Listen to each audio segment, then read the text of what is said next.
Hello everyone, in this video, I'll guide you to the ultimate live streaming checklist for 2026. Everything that you will need to do and basically everything you should check before, during, and after you go live.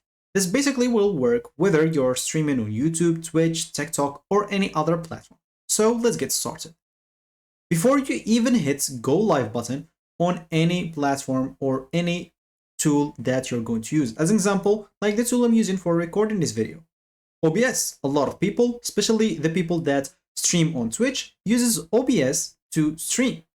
So before you even hit the go live button, you will basically check these basics. You will need, first of all, to have a stable internet connection, and this will matter more than the PC itself.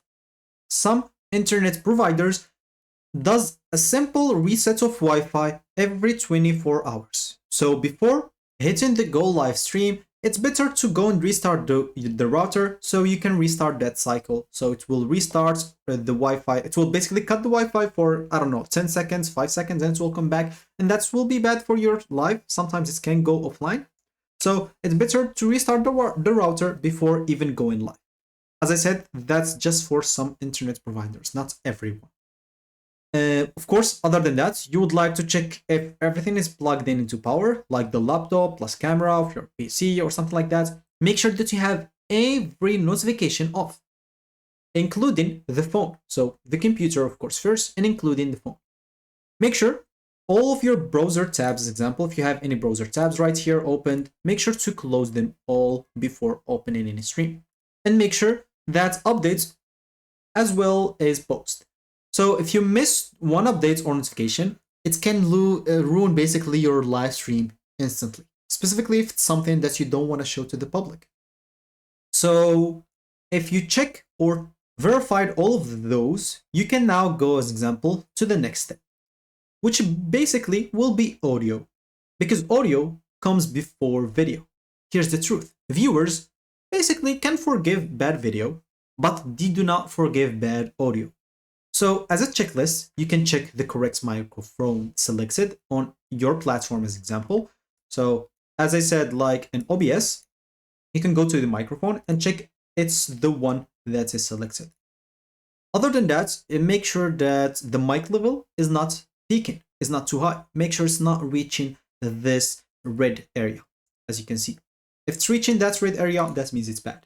Make sure that you have no echo or double audio as an example, and make sure that the background noise is minimalized or minimized.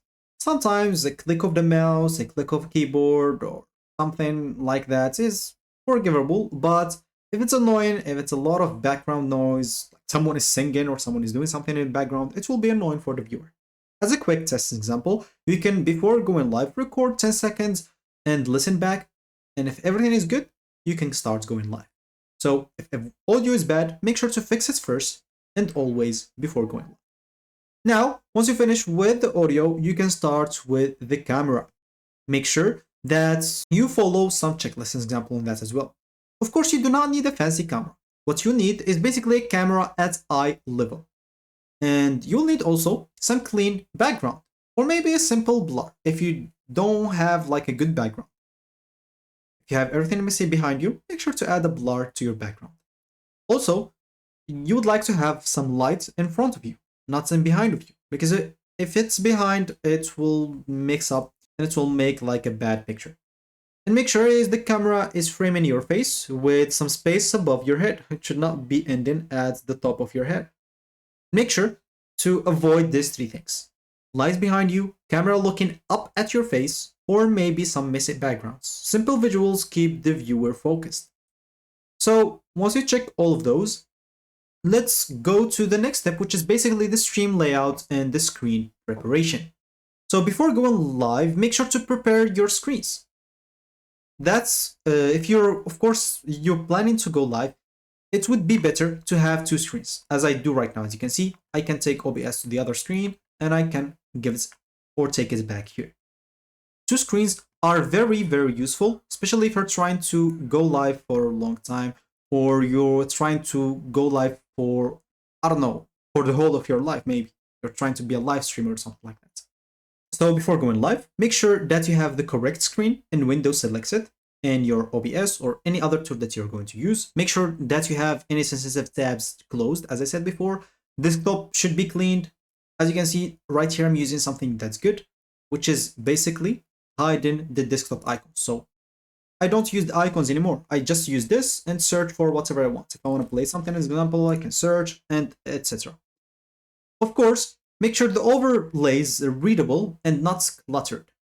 And of course, if you're teaching or presenting something, make sure to zoom in and out on important areas. As an example, like this, make sure to add a simple zoom. This should be easy. And make sure to use some cursor highlights if possible. If people cannot follow your cursor, make sure to make it bigger or make some cursor highlights. And make sure to avoid any tiny text. Tiny text cannot be readable to the viewers. So one of the important things about going live is basically there's a going live strategies, which is the most important one is the first 60 seconds, I would assume. It's basically the first minutes will decide the retention. So the first minutes, you'll have to do the following. As an example, start talking immediately once you turn on the live, especially if you have viewers that joins immediately. Explain what the stream is about, tell the viewers what they are going to learn or get, or of course, make sure to add it on the title and talk about it as well. As an example, you can do, in this stream, I'll show you X step by step and answer the questions live as an example. I don't know what you're trying to go live for.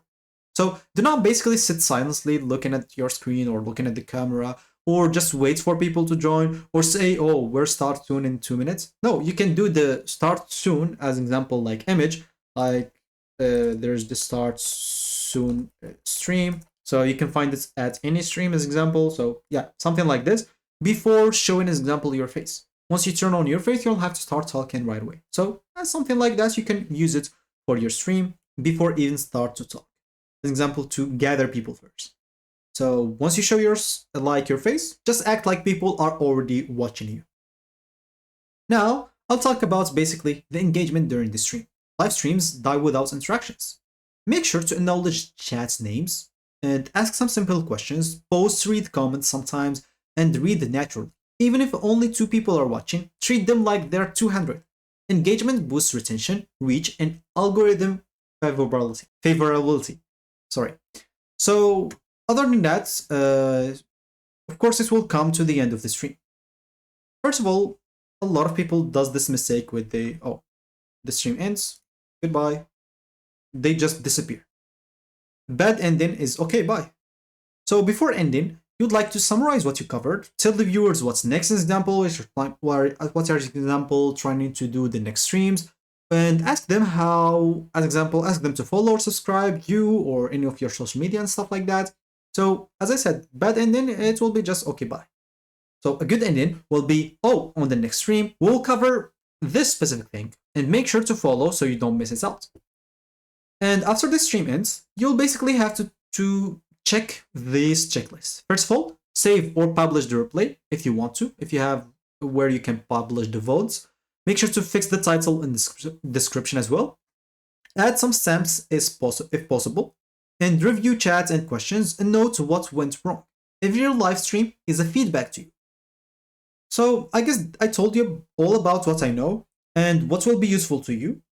I'll just tell you now as an example some common beginner mistakes that people does. Basically, most beginners fails because they obsess over gear or ignore audio or don't engage with chats or basically go live without a plan. Preparation will beat equipment every single time. So that should be about this video. I hope you like it. Thank you for watching and goodbye.